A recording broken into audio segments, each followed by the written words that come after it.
प्रणाम, बेबाक भोजपुरी देख रहे हैं आप। आज कहानी भोजपुरी के ट्रेंडिंग स्टार खेसारी लाल यादव की। वही कहानी जो आपको भावुक कर देगी।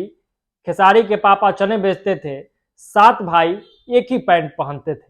तो पूरी कहानी आपको विस्तार से बताते हैं और खेसारी के एक पक्ष से आज आपको रूबरू कराते हैं। भले ही आज खेसारी लाल यादव भोजपुरी के सबसे बड़े स्टार्स में से एक है। आज उनके पास गाड़ी है, बंगला है, बैंक बैलेंस है और सब कुछ है जो एक अमीर आदमी के पास होना चाहिए, एक सफल आदमी के पास होना चाहिए। पर शुरुआत में हालात बिल्कुल ऐसे नहीं थे। एक समय गरीबी का आलम यह था कि एक ही पैंट था घर में और खेसारी 7 भाई थे। कभी कभी बाहर जाना होता था तो सातों भाई में से कोई एक ही जा पाता था या एक ही को पैंट पहनना नसीब में होता था। पिता उनके जो थे वो चना बेचा करते थे और कई बार ऐसी रातें गुजरी है जब वहीं उसी चना को खाकर इन लोगों को अपना समय गुजर करना पड़ा है। उसी गरीबी से निकलकर भोजपुरी इंडस्ट्री के टॉप तक पहुंचना कोई आसान बात नहीं है और ये खेसारी जैसा मेहनती आदमी ही कर सकता है। खेसारी के ये संघर्ष की जो कहानी है वो आप सुनेंगे तो एक पल के लिए भावुक जरूर हो जाएंगे और एक पल के लिए सोचेंगे जरूर कि कोई आदमी कितना गरीबी से उठकर इस हद तक सफल भी हो सकता है। तब की बात है जब खेसारी का बचपन गरीबी में पल रहा था। इतना ही नहीं, खेसारी के जन्म के समय उनके मिट्टी का मकान तक ढह गया था। पड़ोसी के पक्के मकान में जाकर मां ने खेसारी लाल यादव को जन्म दिया था।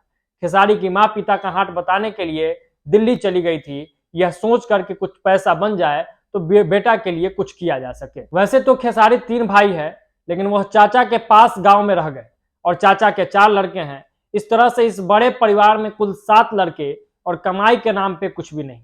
कई बार तो सभी को एक ही पैंट बदल बदल कर पहनना पड़ता था और खेसारी की यह कहानी भला किसे नहीं भावुक कर देगी। गरीबी की मार ऐसी रही कि खेसारी बहुत ज्यादा पढ़ भी नहीं पाया। कहा जाता है कि खेसारी सिर्फ मैट्रिक तक पढ़ पाए हैं। हालांकि बचपन से मेहनती थे, जिगर बड़ा था। इसके बाद इन लोगों ने संघर्ष किया, लेकिन अभी भी जब वो पुराने दिनों को याद करते हैं तो भावुक हो जाते हैं।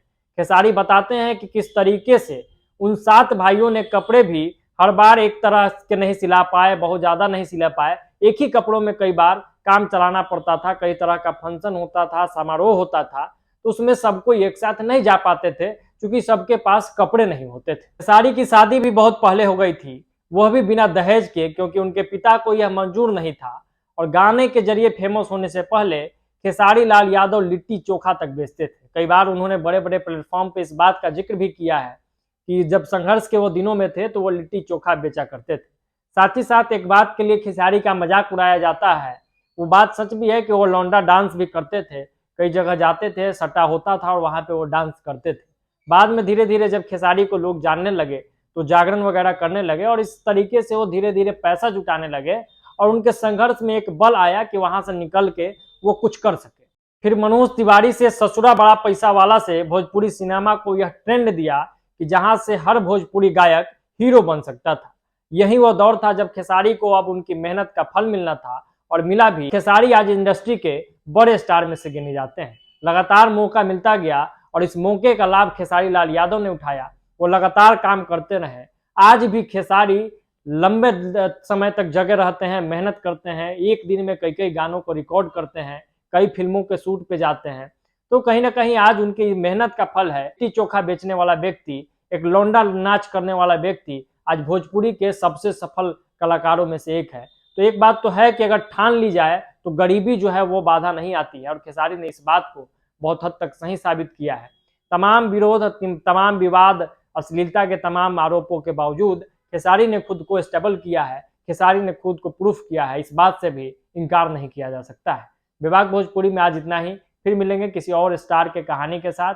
खेसारी से भी जुड़ी और भी सारी बातें होते रहेगी, लेकिन अभी इतना ही, दीजिए इजाजत। अगर आप हमें फेसबुक पेज पे देख रहे हैं तो हमारे पेज को फॉलो कर ले। अगर यूट्यूब चैनल पे देख रहे हैं तो हमारे चैनल को सब्सक्राइब कर लीजिए। इस वीडियो को ज्यादा से ज्यादा लोगों तक शेयर जरूर कीजिएगा। विभाग भोजपुरी से जुड़े रहे। बहुत बहुत धन्यवाद। जय बिहार, जय भोजपुरी।